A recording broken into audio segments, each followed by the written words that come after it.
Hi, ladies and gentlemen. I'm Tanya June Moore. Welcome back to the live stream of the Sedona International Film Festival 2020. Special thanks to the Sedona Advertising Agency, Broadcast Rentals, and the beautiful Sedona Rouge right here in West Sedona for being the sponsors of this year's media room.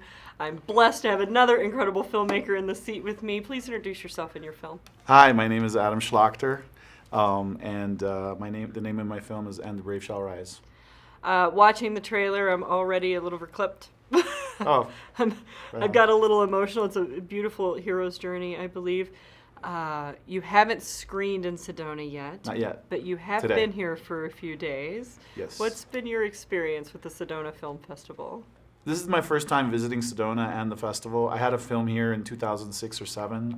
I was in production on my first feature at the time, so I couldn't come, but I sent some reps back in the day, and they really enjoyed it. So they said, you got to go next time you apply and get in. And so it's been amazing, a magical experience here. Yeah, we love our filmmakers. We love Yes, you do. empowering your voices to come forward. And, you know, you're part of an illustrious crew now of incredible films. How does that feel?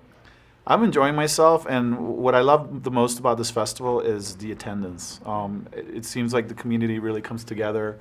The support that the festival and the outreach really hits home, because sometimes festivals drop the ball when it comes to screening attendance, but this one is incredible. I haven't seen a single screening that wasn't at least 75% full. It's amazing. Yes, and it gets Yeah. better as the week goes Yes. on, so Yeah, welcome. it's been welcome. great. I want everyone to see this trailer because I want you to understand why I got a little emotional about watching it, and then we'll have a little conversation. So let's enjoy the trailer. Enjoy.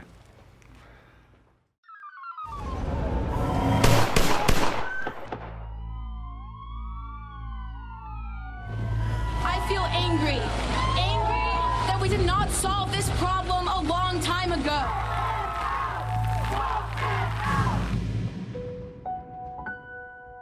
Maybe everyone around me thought that someday I would run for office because I have been outspoken about things that matter. District 103 is 20-30 minutes away from Parkland. It's been Republican held for the last 8 or 12 years, I think it is. It's time that we get somebody else to go against him and win.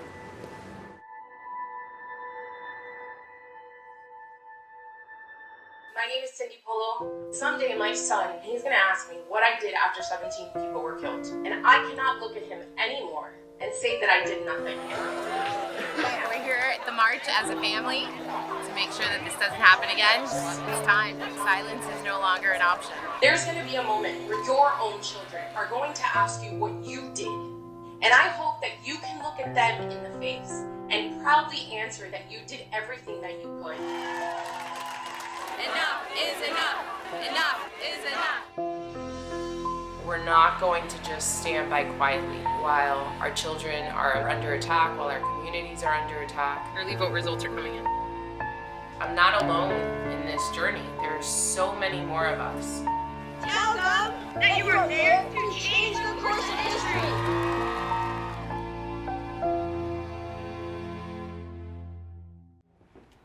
Do you still get emotional watching this? Yeah, I get a little choked up once in a while. The Yeah. music is wonderful, and that really enhances the story. Yes, for sure. Music plays a huge part. Yeah. That's where it clicks in for me. And you did great on the cut, too. It's a nice trailer. Yeah, I have a great editor, so. Yeah. So, what drew you to the story? What was it like being there on the front lines, following this woman who's making a great change? Well, I was in South Florida when the Parkland tragedy happened, and I was in awe of the extreme mobilization that happened within a week of the shootings. I couldn't believe how many people were willing to go on a bus to Tallahassee from Miami, which is an 8-hour trip, like on a Sunday night at 2 a.m. within a moment's notice. And I was very blessed to be able to get on one of those buses and then even to even be allowed to film. Because usually you need permits and a lot of time, like takes weeks, months, and this was like within 10 days. And so it was inspiring to see people actually take a stand and get involved beyond posting or Right. which is people think that if they share something on Facebook, that's social activism, and it's Right. not. That's just the beginning. Not to poo-poo on it, but like We need it. Yeah, it's a step. It's not the end all be all solution. So I was inspired by the fact that people were creating some positive experience out of such a horrific tragedy. Yes. You know. And is it an empowering story? I haven't seen the whole movie. Well, you can see it today at 4:20. Yes. 4:20. It's not a stoner film, by the way. But, Just what time our movies yeah, show. but yeah, today at the Harkins Theater at 4:20, and then 7 o'clock on Wednesday or 7:15, same theater. And you're sorry, I gotta. Is it an empowering film? Oh yeah, it's extremely well. I guess someone can only empower themselves, right? Correct. But yeah, it inspires people to be empowered. Yes. Absolutely. I think we need more of these films because when we get people involved in this way, they can feel like they can do it as well. Is that one of your reasons for making this film? Well, I wanted to document a moment in history that I felt the media was ignoring, because although Parkland got the most visibility in the media out of all the high school shootings and whatnot, specifically because these children really used their resources to reach out to the nation, I think that it started off with me just wanting to be there and documenting. And then at one point I had to determine, okay, what's my story? I have all these wonderful mini stories with all these different activists, but I needed a through line. And when Cindy Polo, who's the stay-at-home mom that is predominantly in the trailer, when I stayed in touch with her about a month after we filmed that first day where they went to Tallahassee, and she told me that she was running for office, I said, shut up, I'm gonna stalk you for 3 months. Say it in front of the camera. And so she gave me essentially carte blanche to follow her as she went from zero to hero, you know? Yes. And it was extremely inspiring for me because, I mean, it was like God threw me a bone. You know, they say that documentaries are discovered in the editing room, and in this case, it was discovered halfway through production. So. Well, I am looking really forward to talking to you at the parties and after your screen, because I believe that this audience is going to take to this film like bees to honey. You know? I hope that it inspires them to reach out and you know, get involved. Yeah. It's because I've always believed that you don't need to personally experience a tragedy to help make some changes. Yeah, and have your voice heard. Yeah.